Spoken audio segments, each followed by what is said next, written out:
Boom! We are live, ladies and gentlemen. The 21st century form of collectivism is one that melds the power of private corporations and organizations with the force of government. This collusion, brought to light by the 2022 book, The Great Reset, is threatening the very freedoms we hold dear as Americans. And a new report was just released showing the extent at which this partnership went to stifle speech on topics ranging from COVID-19 to the 2020 elections.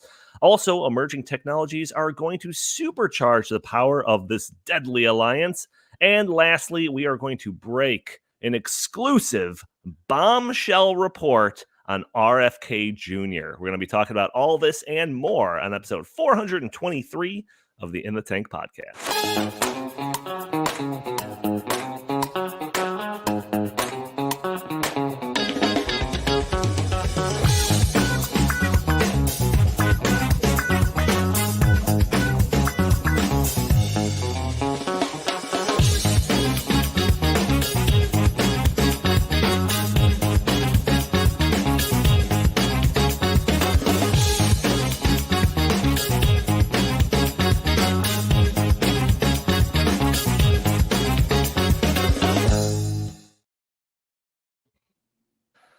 Ladies and gentlemen, this is going to be one of those shows for the history books. We have got, like I said, bombshell exclusive report on RFK Jr. I don't think I can oversell this.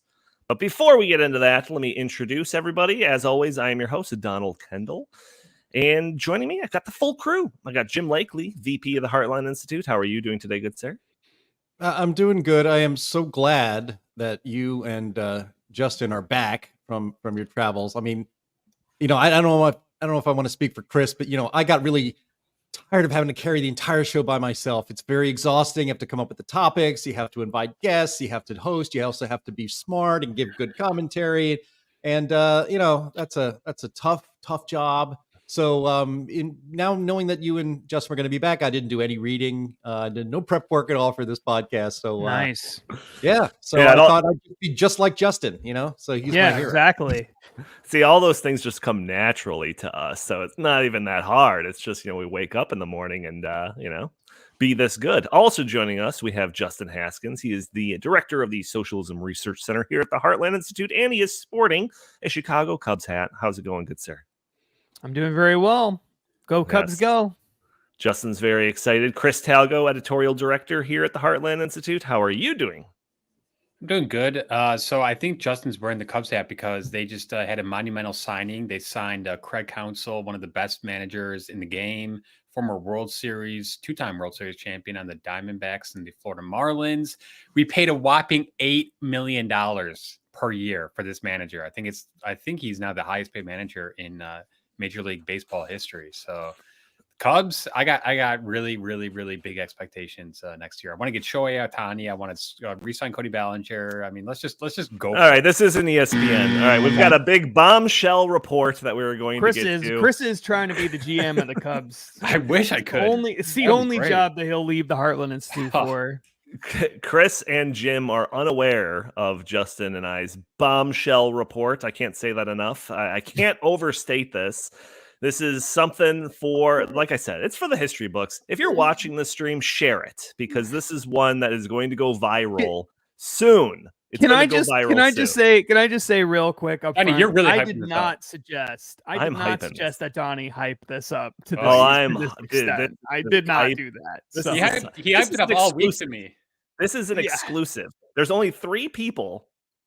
There's a couple more, but maybe 5 people in the world right now that know of this information. And one of them is Andy, who's got our evidence queued up. But before we get into that, I do have to put out that message I put out there every week to those audio-only listeners that are probably catching the show on a Friday or later. That you can join the show a day earlier on Thursdays at noon Central Time, where we're live streaming this on Facebook and YouTube and Rumble and Twitter. And you can join the conversation, throw your comments and questions in the chat. Maybe we'll show your comments on the screen. Maybe we'll address your questions on the fly. We also have super chat functionality enabled in case you want to support the show that way and guarantee your message or question is read on air.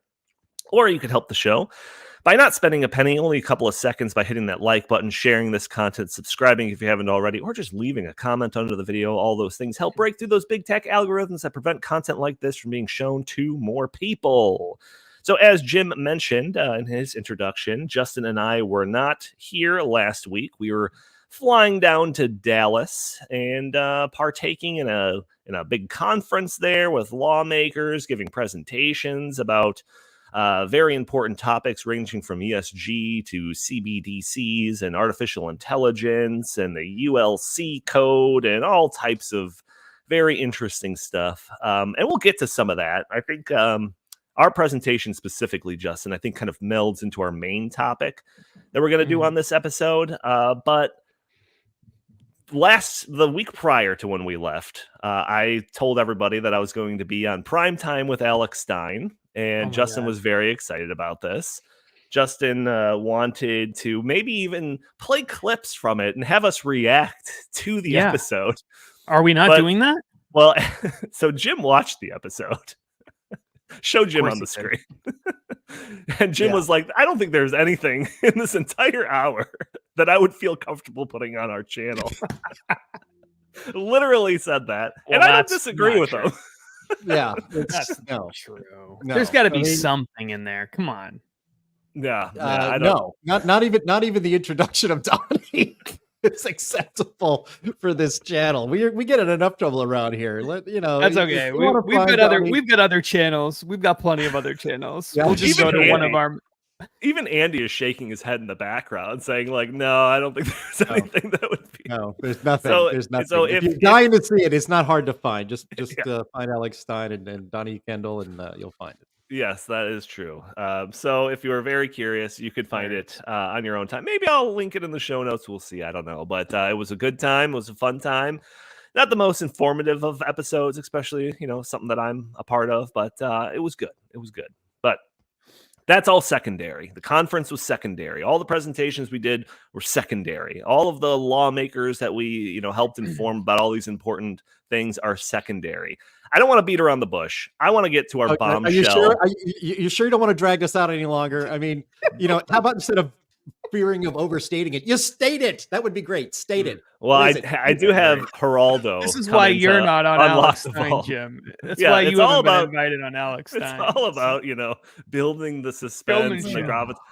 Like this whole time, our viewer count is going up. So people are sharing this. They want their friends and family to be aware of this news first. So this is the biggest thing that we have done on this show. So Justin, let's get to it. Let's open the vault here and let's see what's behind it. Don't show it yet. Tell us about. Don't show it yet. Justin's got to tell the story. So let's have it, Justin. So we're both flying down. I'll set the stage. We're both flying down, to Dallas. I'm taking my, my coach seat from the Chicagoland area. You're in first class coming from the West Coast, because you're a rich guy that flies all the time. So, so you're always surrounded by, the elite and, important people that are getting to first class. So, take it away, Justin. What happens on your plane that makes it a little more unique than your average flight? Yeah. So specifically, I was flying from communist Portland, Oregon, which is part of why this probably happened. So I'm flying from communist Portland, Oregon. I'm on the plane waiting in my first class seat, and the two seats in front of me are wide open. And on the plane, comes walking down the aisle a guy who looks very much like RFK Jr. Okay, and he's with someone who appears to be maybe like a campaign staffer or something like that. And they, of course, because this is the way my life works, he sits immediately in front of me. So this guy is immediately sitting in front of me, and his staffer is sitting to the right of him, right? So I'm not sure if this is him. I think it's him. It looks like him, but I mean, what are the odds, right? And then as people are coming down the aisle, some people are stopping and asking for this guy to take selfies with him. So clearly it's got to be him, right? It's got to be him. He's also doing this weird thing where he's like shaking his head all the time, which is something that he does for some reason. And so RFK Jr. is in front of me. So I'm thinking to myself, all right, what do I do here, right? This guy's taking selfies. It would be pretty hilarious if I got like a selfie with RFK Jr., right? I'm going on Glenn Beck's show the next morning. So I'm thinking this could be like a funny thing to do. So as I'm figuring out what I'm going to say, we're on the plane is now, we're up in the air, but we just got off in the air. As I'm thinking about what to say, I'm listening to Glenn Beck's show on my phone, right? And I've got a headset in, a Bluetooth headset. And as I'm figuring out a way to approach him, because it's like, what do I lead off with? I work for the Heartland Institute. I don't know if that's a very good way of leading off a conversation with RFK Jr., right? I don't know what to say. As I'm listening to Glenn's show, the headset cuts out and the audio starts playing on my phone on this quiet plane, super loud, right in the back of this guy's head. And Glenn is right smack dab in the middle of talking about how we need to send the left back from where they came, back to hell. Okay? Those words come out of Glenn Beck's mouth in the back of RFK's head. And I'm thinking, oh my God, like that's, so the staffer turns around and looks at me all weird. And I'm like, okay, well, I guess that's the end of that. Like I can't introduce myself to this guy, right? So I think this story is like really funny, right? I thought, I'm going to tell this story to Glenn on this could be a really funny story to tell Glenn on the radio, how he ruined my opportunity with his incendiary language to talk to a presidential candidate, right? Mm-hmm. So as I'm trying to figure that out, now I'm like, I got to have a picture of this guy because that's the only way anyone's going to believe that this story is real. No one's going to believe the story is real. So anyway, I'm there. I'm just thinking, okay, I've given up. I'm never going to get a picture of this guy. So then RFK gets up and he goes to the bathroom. And as he's walking to the bathroom, I realize the guy has no shoes on and no socks. And the floor is covered with food and like disgusting food. And he's walking to the restroom with no shoes and no socks on. He goes into the restroom sockless and shoeless, something I've literally never seen in my entire life. Out of all the times I've been on planes, never seen this happen before. And I thought, okay, I know, like absolutely disgusting, right? And I'm thinking like, this guy's a presidential candidate. He doesn't wear shoes and socks in a plane in first class. Like, what is this? So then I'm like, I got to get a picture of this, right? So as he's coming out of the bathroom on the way, I snap a picture of RFK Jr. Can we pull up the picture to prove that this psychopath really does walk on the plane? There he is. Look, you can see the disgusting food on the floor. You can see him, no socks, no shoes. Like this guy just totally just crapping on everybody in first class. I couldn't believe it. And so now we're going to ruin his entire presidential campaign. Just based on this entire scenario. Look at this. Look at the... Oh my God. And the reason there's like so much spaghetti on the floor. Who had spaghetti? The reason there's all this food on the floor is that this lady whose foot this looks like a man foot with the sock here on the left in the photo, this person accidentally spilled like a bunch of food on the floor like probably half hour before this happened, and then they couldn't really clean it very well, and it was very dark at the time and everything, and so there was food, and he knew that. He's sitting right next to her. And then all this food's on the ground. He goes to the bathroom. So I mean, just think about all the urine that's on the floor in that air bathroom. Like, well, this is just disgusting, unbelievable. So now we gotta ruin him. There's no other option. The social faux pas of taking your shoes off is one thing. Whatever. People are getting comfortable. It's a long flight or whatever. I've never seen someone strip down to their bare feet and then let alone be in their seat like that, but walk to the bathroom over all these crumbs and noodles of spaghetti or whatever. You had to have gotten back with damp feet and had to wipe off all of these crumbs. What a disgusting creature this is. I don't know, man. Jim, Chris, what do you think about this? I'm in shock. I mean, Donnie, I go on airplanes and every once in a while, I'll take my shoes off and I'm sitting there just because it makes it more comfortable. But it would never occur to me in a million years to walk without socks or shoes in the aisle, and let alone into the bathroom. I mean, that is just like, oh my, that is grounds for him to just drop out of the race. I think so. Yeah. I think Thank so. you, Chris.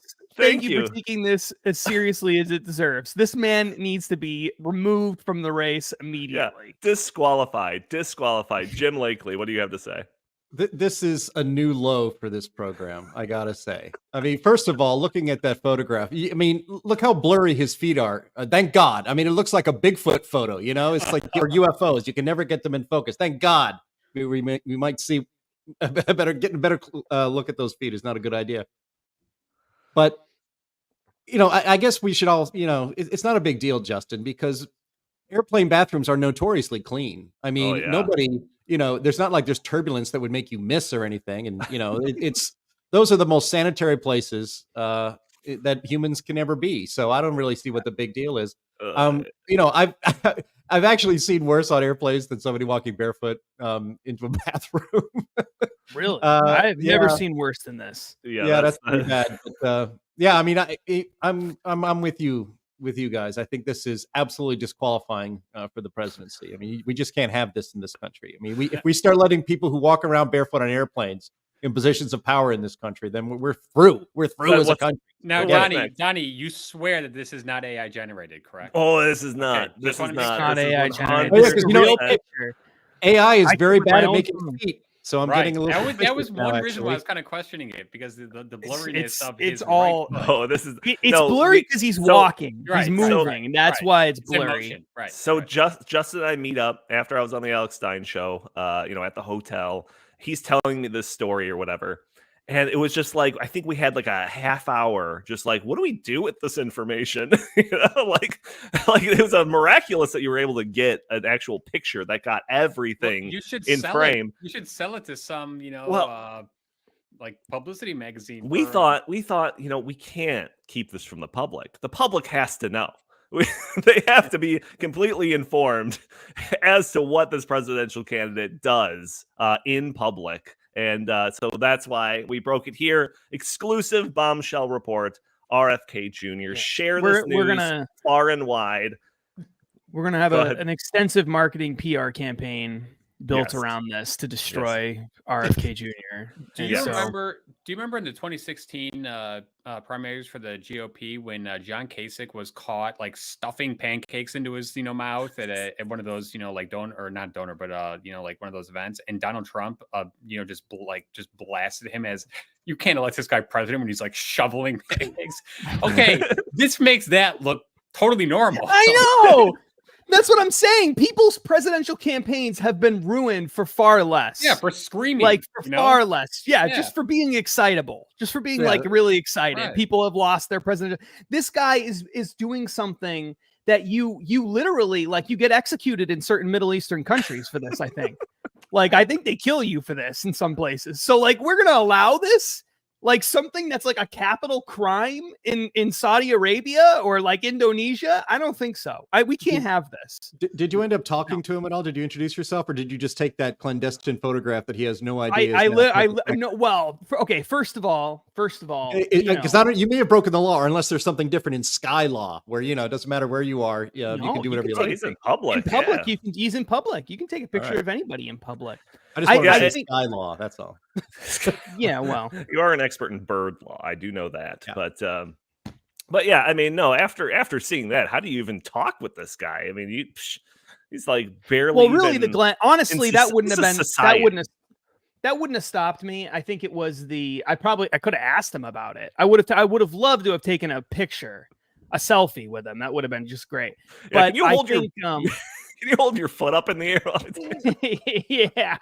But after the Glenn Beck clip, I was like, I don't think I could talk to this guy. So I'm gonna talk to him after he hears me listening to Glenn Beck talk about how the left is from hell, and then I'm like, what? I'm from the Heartland Institute, right? I mean, at one point in time, I think RFK said that people who are climate deniers deserve to go to jail or something like that, or guilty of treason. I mean, pretty harsh stuff. So I'm willing to bet that he's not like a huge fan, So it's just like a little bit. I don't know. Yeah, and then when you saw them walking around without any socks and shoes on, you don't know what this guy's capable of. So. Yeah, he's on his finger on the button. Deranged, so he's deranged. He's deranged. So if and when this goes viral, this is where the news broke first in the Tank Podcast. We bring the real hard hitting findings on this podcast. But how do we transition that into a serious topic like we have lined up for this podcast? I have no idea. So I'm just going to jump into it. So let's talk about our main topic. There we go. When people talk about collectivism, we often conjure thoughts about socialism or communism or some sort of totalitarianism or another form of society where the government is the sole decision maker in society. But it has become quite clear to me over the past 4 or 5 years that the 21st century form of collectivism is one that combines the power of the government and that of corporations in which they are completely in bed with. We've discussed on this podcast before the numerous ways this plays out. Sometimes it's simple cronyism. Government confiscates money from taxpayers and funnels it into politically connected or politically favored companies or industries. Sometimes it's private firms advocating for government action or regulations in their industry, knowing that it's going to negatively impact their smaller competitors more so than it will them. But now we increasingly see a growing relationship between government and big business that is so incestuous and so interwoven that it can't be described as anything but 21st century fascism. We expose this in the book, The Great Reset, and we cover it as much as possible on this show. And this week, we got another look into just how this system wields its incredible power and influence to enact its agenda on the population. Liberties be damned. So I'm reading from an article from The Blaze, which has a gorgeous new website, by the way. And the link to this is in the show notes. It says the Committee on the Judiciary and the Select Committee on the Weaponization of the Federal Government, led by Republican Representative Jim Jordan of Ohio, produced a document detailing a series of reports that claimed government entities worked in tandem with Stanford University and others to, quote, censor Americans before the 2020 elections, including true information, jokes, and opinions. The federal government disinformation experts at universities, big tech, and others worked together through the Election Integrity Partnership to monitor and censor American speech, Jordan wrote on his X account. So this report shows how the government leaned on big tech to censor speech. We talked about this on this podcast basically in 3 phases so far. The first was years ago when it was mostly just our speculation based on anecdotal reports of big tech censorship.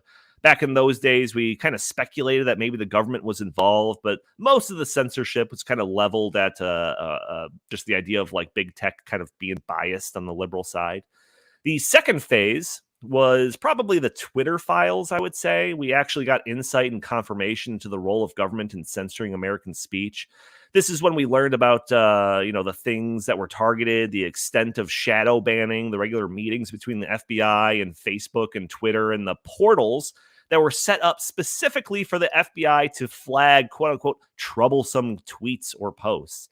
And now this is the third phase, government investigation that outlines in detail the system set up to censor Americans and control media narratives. So the Department of Homeland Security's Cybersecurity and Infrastructure Agency worked alongside Stanford University's Election Integrity Partnership to pressure social media to censor disfavored tweets and posts.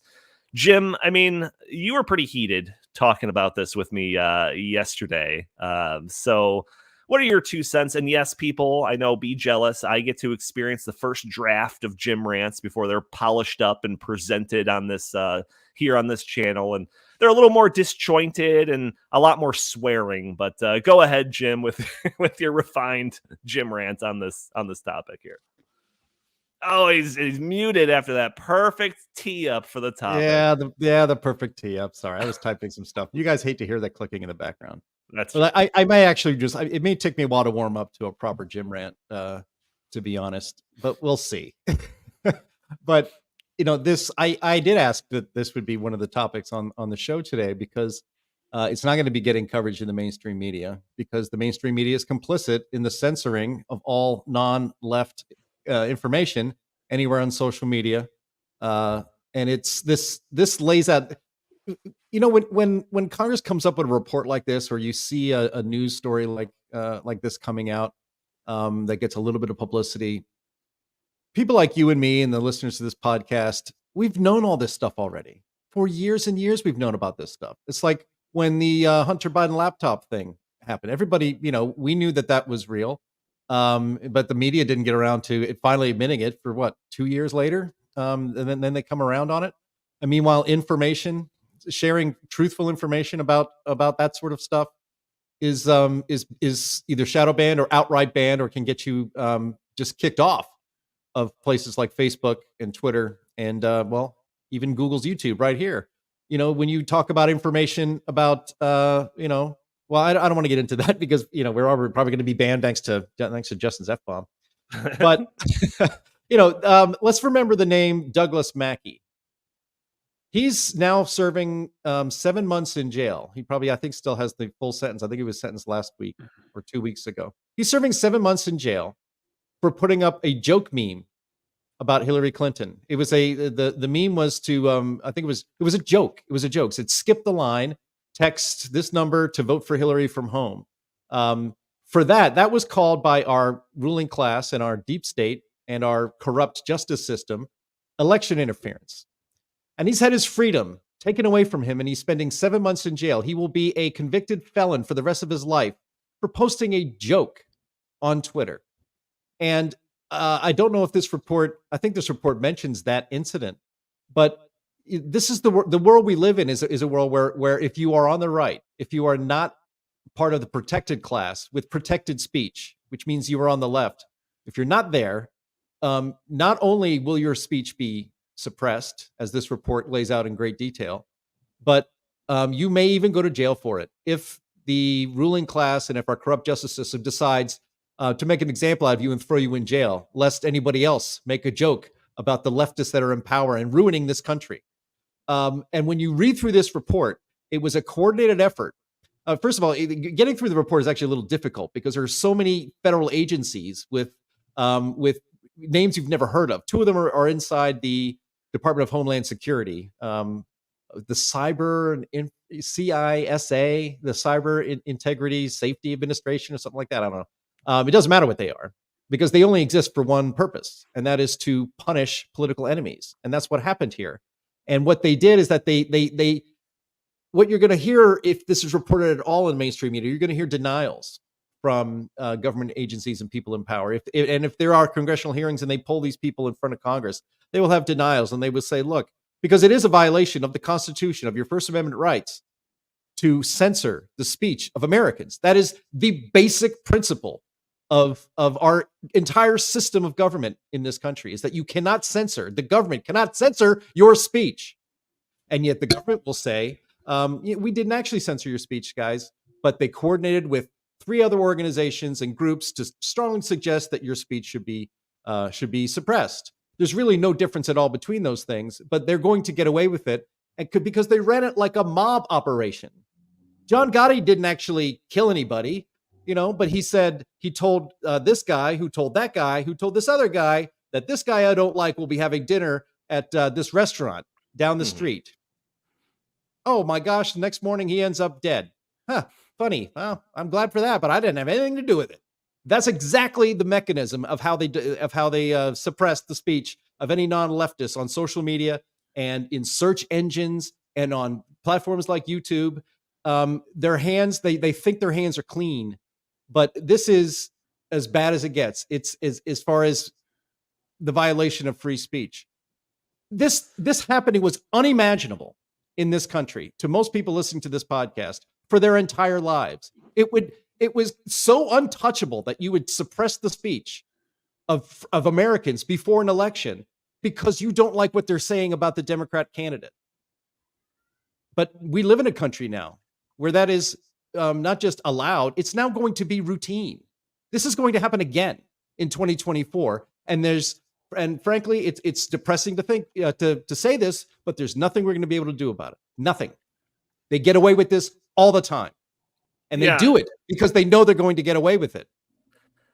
Yeah, that was going to be like a follow-up question for all of you. It's just like, we've gotten like levels of just confirmation of this type of thing, and it's just like, what's actually going to be done about it? Yeah, Jim Jordan's going to release some report about it, and you're going to have some talking heads on various shows and podcasts shaking their fists. But then what? Then they're just going to keep going on and doing this? I mean, Chris, so now this is the Department of Homeland Security. Through the Twitter files, we see that FBI is doing it. It just seems like this is common practice for the government now. I mean, is this going to just be allowed? What do you think? Well, it was allowed. And just first, I just want to mention that this came out November 6th, 3 days ago. And I have not heard one mention about it at all on the mainstream media. But, Donnie, we know from the Twitter files that a smoking gun exists. We know that the FBI paid Twitter $3.4 million just for them to have the means to implement all the asks for things to be taken down off social media, because it was such an avalanche, and it was not just coming from the FBI. It was not coming just from the DHS, like Jim laid out earlier. It was coming from HHS. It was coming from CMS. It was coming from across the government spectrum. And there was one, commonality here. It was all predicated on stifling any and all, outside opinions about things like COVID-19, things like the Hunter Biden laptop, things about, Joe Biden and his business dealings. It was all one-sided. It was all predicated on basically helping the Democratic Party and harming the Republican Party right up into one of the most important elections, in our lifetimes. But, like Jim said, they got away with it. And, that's the really frustrating part. And, you asked earlier, well, is there anything that can do or anything that is going to happen? Well, definitely not while Joe Biden is in the Oval Office, because there's nothing he's going to do. There's nothing that his Justice Department is going to do. There's absolutely nothing that Attorney General Merrick Garland's going to do to really investigate this. So right now, we do have control of one branch of Congress, and they have done some great investigative reports on the government's censorship efforts, and they've also done some great investigation into the Biden business dealings. But it worries me because it's not resonating with the American people. It's not resonating with the mainstream media. The mainstream media, you think, would want to jump on this story. This is a bombshell report, almost as big as, RFK walking, without, shoes and socks on an airplane, but close to that. So I think it's pretty frustrating that this is, not being amplified, that this is not, getting out into the public domain like it should. Because, only a couple outlets, only a couple, media platforms are even going to talk about this. So I think it's going to, not even be heard by such a, large number of Americans, that it's going to become, just like Jim said earlier, it's just going to become like it was in the lead up to the 2020 election, when I was having debates with, some of my more liberal friends talking about, well, the Hunter Biden laptop, shows all this evidence. And it was, no, that's just not true. The New York Times, said that's not true. The same thing happens, with all the lead up in the 2020 election, and I'm afraid that this is going to continue into 2024. Yeah, I mean, Justin, who are you even like more mad at in this situation? Like the government for doing the leaning on big tech, or big tech for just like kind of carrying out this censorship on their behalf? Or do you think it's just like a straight up collusion, mutual benefit, so they're just completely in it together? What are your thoughts on this story? That's a good question. So I think that, trying to understand the motivations of a lot of these different parties is really complicated because on the one hand, everybody who works for these big tech companies, survey after survey has shown this, is overwhelmingly to the left. So they probably want to do things that help the left just on their own. A lot, I mean, not everybody, but the vast majority of people who work in big tech, that's what they want to do anyway. So, there's that. But on the other side of that, I think that big tech knows that government that a lot of people in government want to regulate social media companies and have been putting pressure on big tech to do something about this so that they don't have to regulate them. So they've basically been threatening them with regulations. And if the Democrat Party had it its way, and it doesn't, but if it did, it would force social media companies to remove disinformation and misinformation, which is whatever doesn't benefit them, whenever they want social media companies to do it. That's what they would do. And big tech companies know that. And then you have Europe is complicating things as well, because in Europe, they actually do have some pretty restrictive laws on social media companies related to spreading so-called misinformation and disinformation, which again is just whatever the elites don't like, basically. And these social media companies operate in Europe and have been basically threatening to pull out of certain European countries because of these rules. They've been fighting with them and lobbying to get them changed and all this other stuff because they don't want to be fined because some user went on and posted something, controversial or whatever on their social media platform, and they don't have First Amendment protections in a lot of European countries. And so there's not an equivalent to the First Amendment. Obviously, they don't have the First Amendment there. But the point is that it's hard to know exactly why. And in some sense, I think big tech companies say to themselves, we don't want people saying these things anyway. It's going to benefit us politically. And, oh, by the way, if we don't do something about it, the government's just going to force us to do something about it eventually. It's just a matter of time. So we might as well just get out ahead of this, position ourselves like we're the good guy, say that we're being responsible, hope that gets the liberals off our backs in the United States and Europe. And I think that that's kind of the motivating factor here. It is a true public-private partnership between all these people. I think they all kind of want it to happen. They have slightly different motivations maybe, but at the end of the day, it all kind of fits with their desires. And so they're all too happy to silence people. And, this undermines the more power, because this wouldn't matter if there were 50 million social media companies. If there were 20 social media companies even, it wouldn't matter. But in reality, there's only like 3 or 4 that actually have any power at all. And that's part of the problem. When 3 or 4 companies get together and they control most of the market, and they get together with government to create these rules and enforce these rules and stuff, you don't even have a marketplace anymore. All you have is just collusion between these massive multi-billion-dollar corporations and multi-trillion-dollar governments, all deciding what speech should be allowed in the new public square of, which is really what social media has become.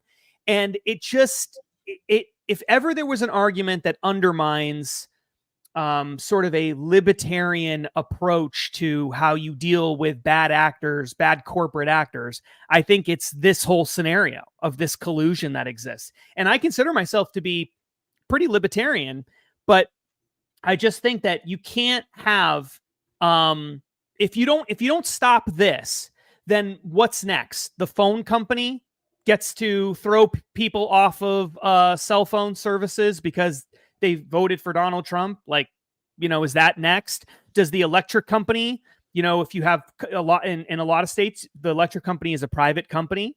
Do they get to turn off the lights for people who, voted for Donald Trump? Like, yes. At what point do you get? Yeah, exactly. And for a lot of people, they would say, yeah, sure, that's the way it should work. It's like, that's insane to take that position. That's just totally insane. But that's exactly what's going on with this. You could argue that the social media company, in terms of free speech, is like the most important market and industry in America today, more important than just television, because regular people actually get to participate in this. And a lot of really important stories and information spreads through these social media platforms. Entire media companies have been built around social media platforms and articles getting shared and reposted. And a lot of them have been destroyed because of social media. So I just think, yeah, it's not just bias. Like this is the free speech issue of our time. Like it's just not important. It really is. And I don't want to let, social media, big tech, whatever, off the hook. But, when Jim and I were talking about this, we were kind of talking about it where it's like, if the government is coming up to these, Twitter and Facebook, and they're saying like, oh, these are some troublesome tweets. And it's like, these are the people that kind of hold the power in their hands to just destroy your business model, Section 230. And we've talked about Section 230 and the kind of the need to reform it.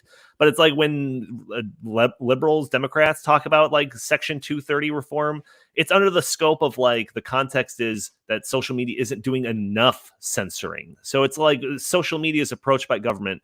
We don't like these tweets. It's like, what do we do as Facebook or Twitter? Do we say no and risk making enemies of the government? Or do we say, oh, sure, government. Yeah, I'll do it. Okay, just don't crush us with your regulations. So, Jim, I don't know. Am I letting them off the hook too much? What do you think about this? You're always letting them off the hook too much, Donnie. You're way too nice to these tyrants who want to steal our liberty and ruin this country. I mean, first, we didn't go through all the names of these ridiculous agencies and projects. So this kind of all started at Stanford, the Stanford Internet Observatory. Oh, how clever. They're so smart. They'll be the ones who'll be looking at the internet through a telescope to really, so that people can understand what's going on. And then they create something called the Election Integrity Project. I can hardly think of something more Orwellian than calling your efforts to silence the speech and to shut up and to basically almost, if they could get away with it, completely disenfranchise people who disagree with a leftist viewpoint. And you call it the Election Integrity Project. Makes my blood boil. And then they work in conjunction with the Cybersecurity and Infrastructure Security Agency, which is part of DHS. Trump actually created that agency, or was created under his administration. And the irony, of course, being that it was basically unleashed upon Trump himself to suppress all of his supporters from organizing and even speaking about the election in any meaningful way. But the Cybersecurity and Infrastructure Security Agency was created for the purpose, again, on another fake thing. It was created to protect our elections from foreign interference because of the Russia collusion that put Trump in office. So that's why that agency was created. And this report shows that less than 1% of the tickets that basically the flags that went up for interfering in our election and dangerous speech online before an election, less than 1% of had anything to do with foreign influence. So 99% of this effort's entire purpose and direction was to silence domestic speech, to silence Americans. So this is yet another agency that is set up to protect us from foreign threats. And it's perfect that it's in the Department of Homeland Security. And instead, it turns its eyes to the people it's supposed to be protecting. It turns its eyes on law-abiding people. And so this, and again, they think they're the good guys, man. They think they're the good guys. There's a quote in here that said one of the EIP's partners observed that, quote, as mis and disinformation researchers, it's distressing to see some of the very dynamics and tactics we study being used to disrupt and undermine our own work. That was actually their reaction to this story and to this report coming out. Dis and misinformation. We have a president of the United States who calls half this country dangerous threats to democracy and Nazis. And that's apparently not mis or disinformation. That's fine. Who appointed these people the speech police?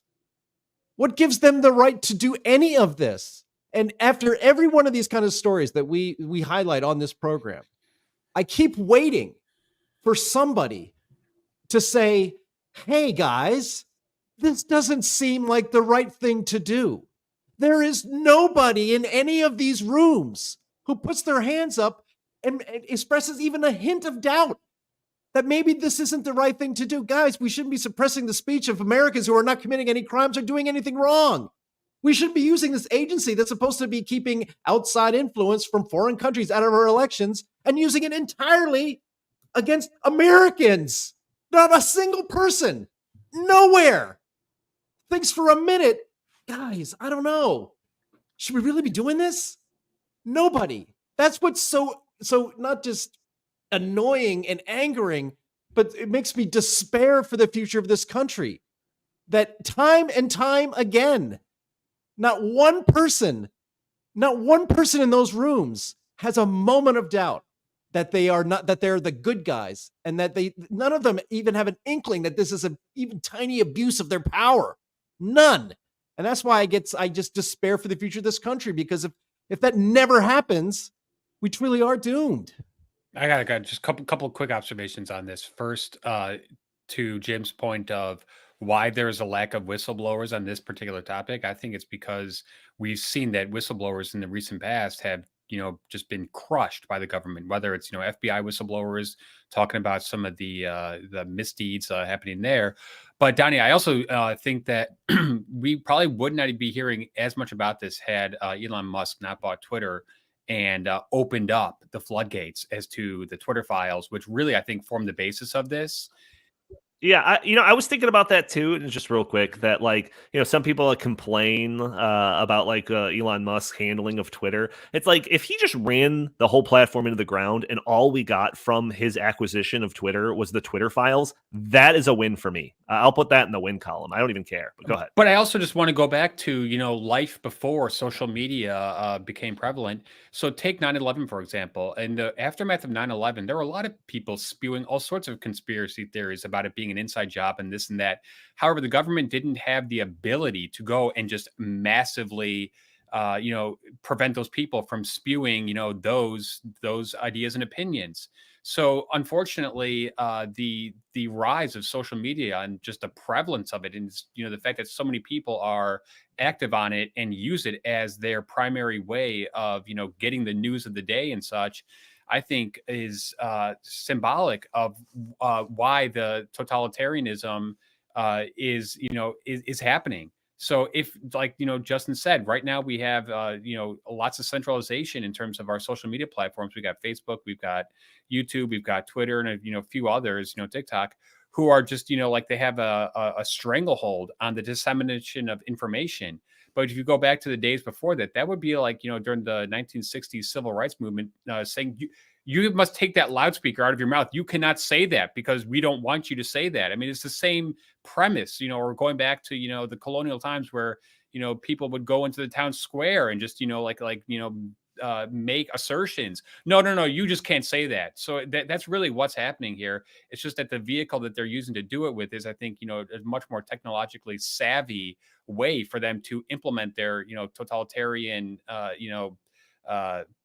principles, where they're making it seem as though, we're actually trying to protect you. This is about, stopping quote unquote misinformation. But the, misinformation, is a, anything can Subjective. Be misinformation. It's completely subjective. It's like one day misinformation can be the next day's truth and vice versa. So we saw this with the pandemic. And just one of the last point I wanted to make was, I think a lot of this did, originate with the pandemic. Because before the pandemic, when social media was, still on, in its infancy in, 2015, 14, 13, 16, 17, there was not this call for mass censorship of people who had differing opinions from the mainstream. However, I think the pandemic set a precedent where, well, under the guise of of health and under the guise of preventing quote unquote like the dissemination of false COVID thoughts, that we are now are going to have the ability to do that. And once they cross that, that bridge, I think they then realize, well, we can also do this for other things that are politically harmful, whether it's, the Hunter Biden laptop story, or just, so many other issues and, news stories that are, bad for the left and good for the right. So I think that, we just need to really understand that the pandemic in so many ways we unfortunately allowed the government to take over, these roles that they should not be taking over, whether it's telling us, whether we can, have a business open or not, whether or not our schools can stay open or not, whether we have to wear face masks, get vaccines and all that.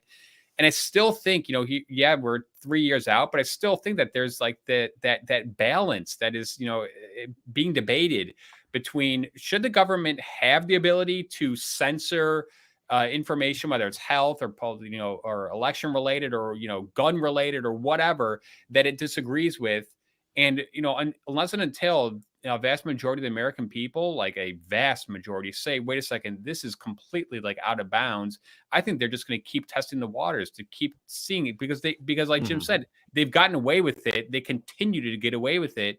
And even when Trump was in, the Oval Office and he had control over these administrative agencies, it doesn't matter, because these deep state bureaucrats are unaccountable. And it doesn't matter. President Trump, or, the next president, whoever it is, does not have the ability to micromanage every single federal agency. So the culture at these agencies, for more or less, is, obviously going to always be on the, left side of the spectrum, and basically, trying to squelch, the right side or any alternative viewpoints. Yeah, I don't think there's anything that I disagree with you on that. And the only thing that I'll say is that, this type of partnership is not just limited to, social media and the media in general. It's across the board. This goes into all of the stakeholder capitalism stuff that we've talked about. This goes into ESG. The climate change stuff is so, I think, is so emblematic of this as well. Right. And this all kind of ties, and this all kind of ties into the presentation that Justin and I did while we were down in Dallas. And Justin, I want to talk about that. I kind of want to go through some of the key components of our presentation about artificial intelligence, because I do think it's very it pertains to this kind of topic pretty well. But just kind of on the fly, I kind of want to make this a Davos Watch segment. So do we have that buffer music ready? Hopefully that...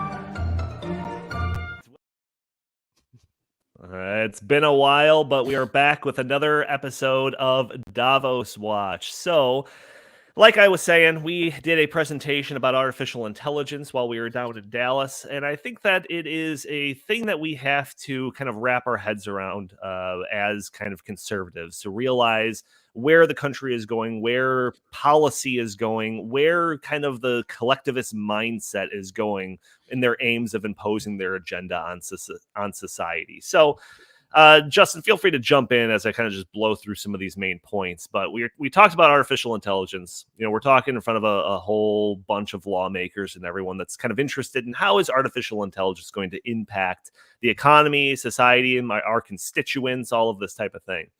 And the message that comes out of organizations like the World Economic Forum, some of these international organizations, some of these businesses that are involved in this, is one of kind of concern that artificial intelligence could bring with it a whole host of societal impacts, including dependency on this type of technology, job losses, industry disruption, all sorts of different things.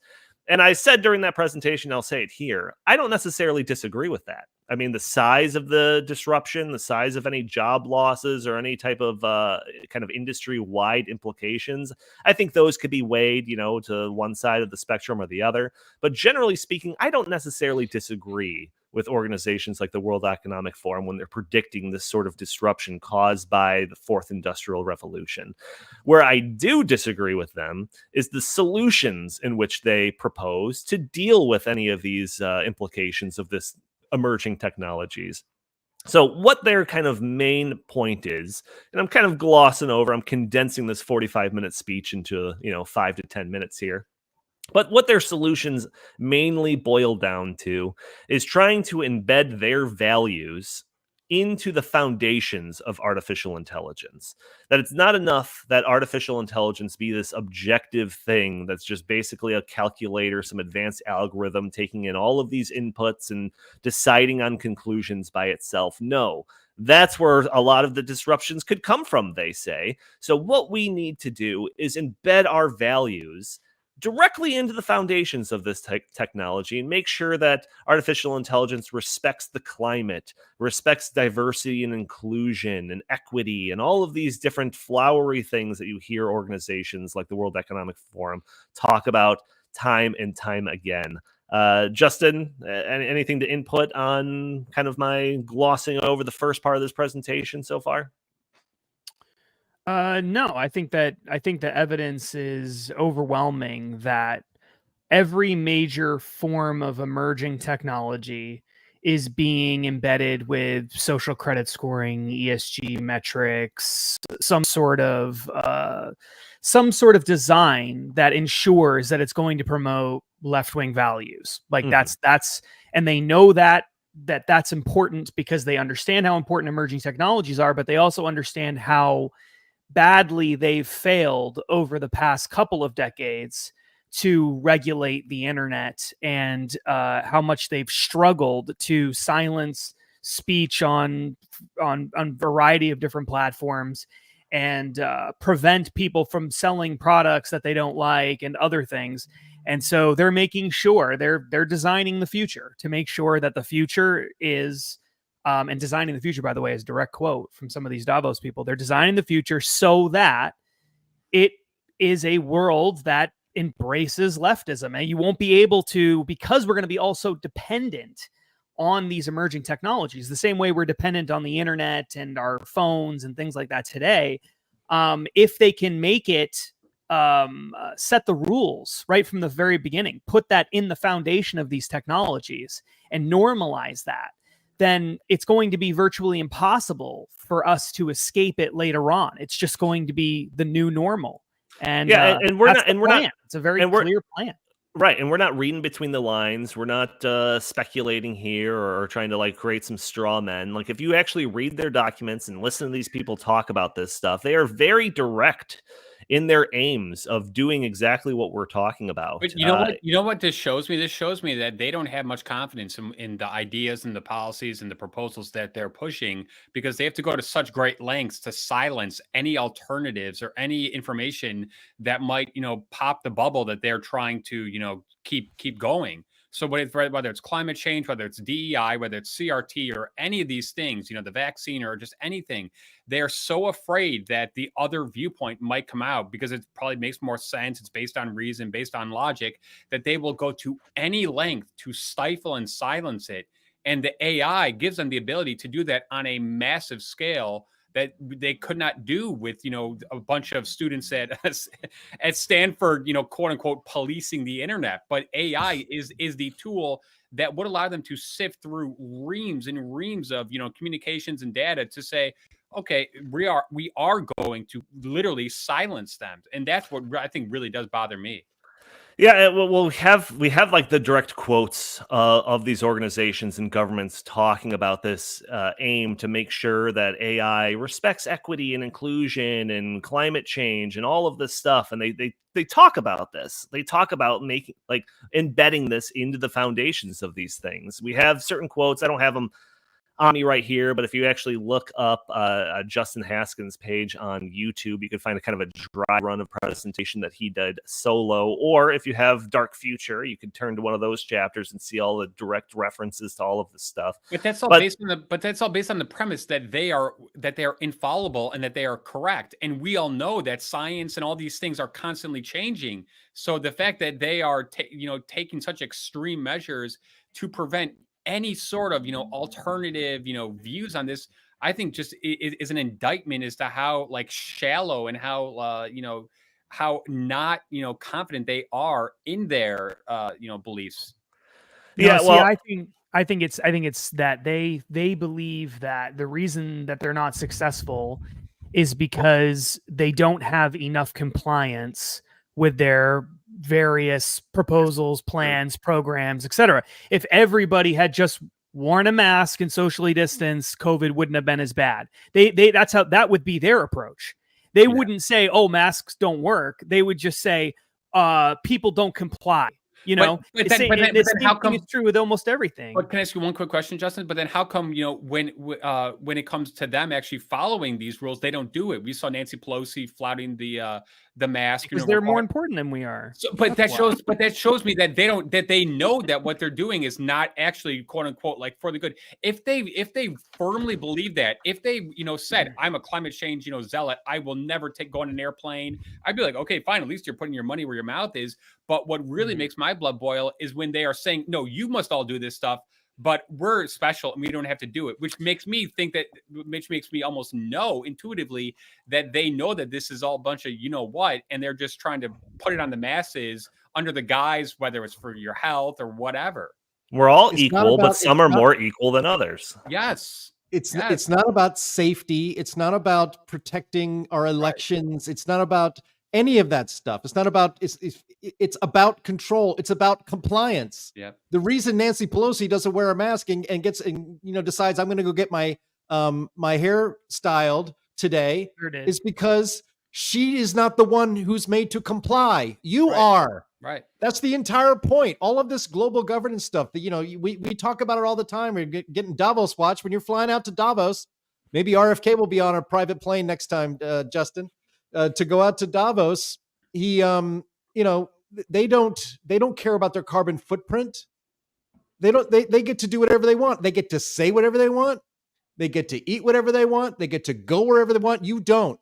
It's not about anything else except for controlling you. And the thing about artificial intelligence and frankly, the advance of technology in general in this country that I think just keeps us fatter and happier, supposedly, that we don't pay attention to these things. You mentioned it. Yep. You mentioned it, Chris, that, at 9/11, we didn't have nearly obviously this kind of technology. Social media didn't exist. People barely had smartphones. I didn't even own a cell phone at the time when 9/11 happened. And I got one because I thought, well, geez, I would like to say goodbye to, my loved ones before I'm killed by a terrorist. That's a nice thing to have. So, so I got a cell phone, but people didn't have it. Mm-hmm. Now this technology, it not only puts the world at our fingertips, but it puts the tyrants on our fingertips. It puts them in our hands, and it allows them access to suppress us. So, technology has gone both ways, but now in the early days of the technology revolution, it was the Wild West. And it was consumer driven, and we had freedom, and we could say what we wanted, and we could contact people. It was wonderful. Now it's turned around. The government now is in control of all of this technology, and they're using it against us. And they can do it in real time, unlike the Soviet Union, Nazi Germany. It's like they had to go take the book, burn it. I mean, it's so much easier for them to just do this in real time with a click of a button. And I think that that's why all this stuff coming out of Stanford is so worrisome, because it just shows that they don't have to go through those clunky, like measures of the past where they airbrushing pictures and all that kind of stuff. They just do it in real time. Yeah, so the World Economic Forum has an artificial intelligence governance alliance. So this is all the biggest companies that are involved in this tech space that are all part of this World Economic Forum program to make sure that their missions and aims are all aligned with each other. Because, what says free market competition, like, having everybody in line together with these Davos elites from the World Economic Forum. The Joe Biden AI Bill of Rights thing that they released, that has all of this language in there talking about how we want to make sure that this technology allows us to promote things like equity and inclusion and all that type of stuff. I had found one thing called the Frontier Model Forum, which is an agreement between OpenAI, which is the one that did ChatGPT, and Alphabet, which is formerly Google, and one other kind of large organization in the AI space. And in their thing, they talk about how we need this frontier model forum so that we can identify and pursue, common agendas and best practices. And then in it says in there that They want to make sure that we can use our technology to fight back against climate change and other social issues like that. Okay. So these are the things that are just built into the foundations. And Justin, you kind of mentioned it, that it's like when the internet was coming onto the scene, it was a big decentralizing force that was out there. And ever since then, the government has been trying to wrap their arms around it and constrain it to, some success and some failure. But now it's like it's almost like they are trying to get their controls over this type of disruptive technology before the toothpaste is squeezed out of the bottle. That is the whole objective over here. And the thing is that this artificial intelligence isn't just going to be writing tweets for you or whatever you're using ChatGPT for, but it's going to increasingly be the case where artificial intelligence is making decisions for banking and financial institutions when it comes to who's getting loans and based on what criteria and all the metrics that it's shifting through to ensure that that criteria is being followed. Or we talk about the justice system, when courtrooms across the country are using artificial intelligence to figure out sentencing and judging precedent. So this is a technology that is going to get more and more a part of our daily lives and the government's life and just the business life. And they want to ensure that type of artificial intelligence, it conforms to their agenda. That is what this kind of next phase of the Great Reset is. That was kind of this next phase of 21st century collectivism is. It is this thing, and it is clear as day when you read the literature from the World Economic Forum. It all boils down to fundamentally altering these systems' aims from pursuing objective reality, putting that second, and instead replacing it with subjective wants based on a political agenda. That is what these World Economic Forum people are pushing for, and that is what we're trying to push back against. Like this organization, this show, and this segment, Davos Watch, where I try to, show people that this stuff is important, that these Davos folks are talking about, and largely it goes ignored, and it goes ignored to our own peril.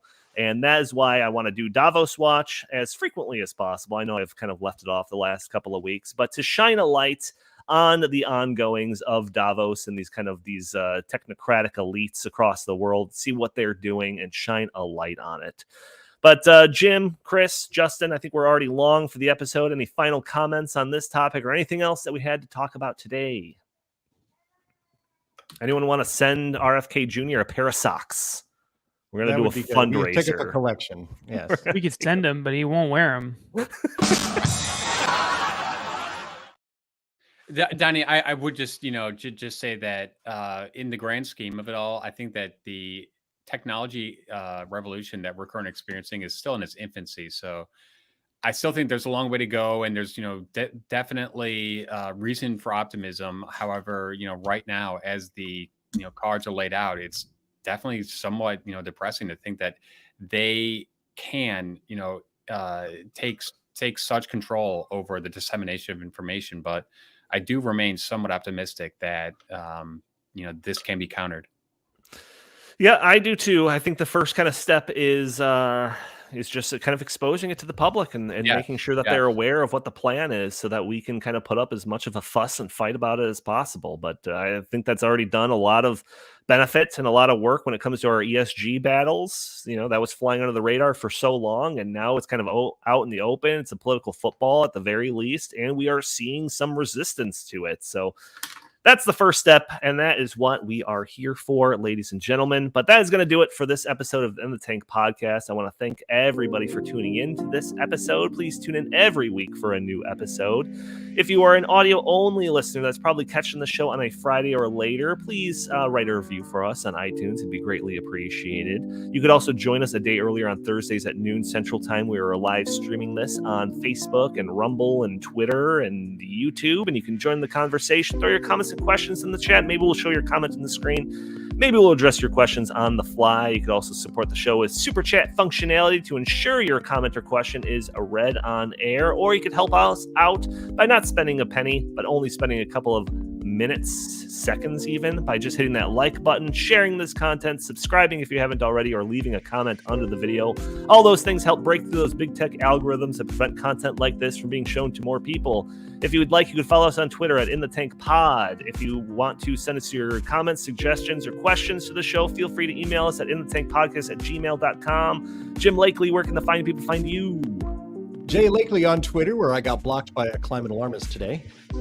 At Heartland Inst on Twitter, not yet blocked by them. And always visit heartland.org. Fantastic. Justin Haskins, same question. At Justin C. Haskins on Twitter and Facebook, but don't go to Facebook. Mainly just go to Twitter or X or whatever we're calling it. X, yep. And Chris Talgo, what do you have to pitch today? Like Jim, go to heartland.org. Fantastic. Man, a few words. All right. Thank you all for tuning in. We will talk to you next week.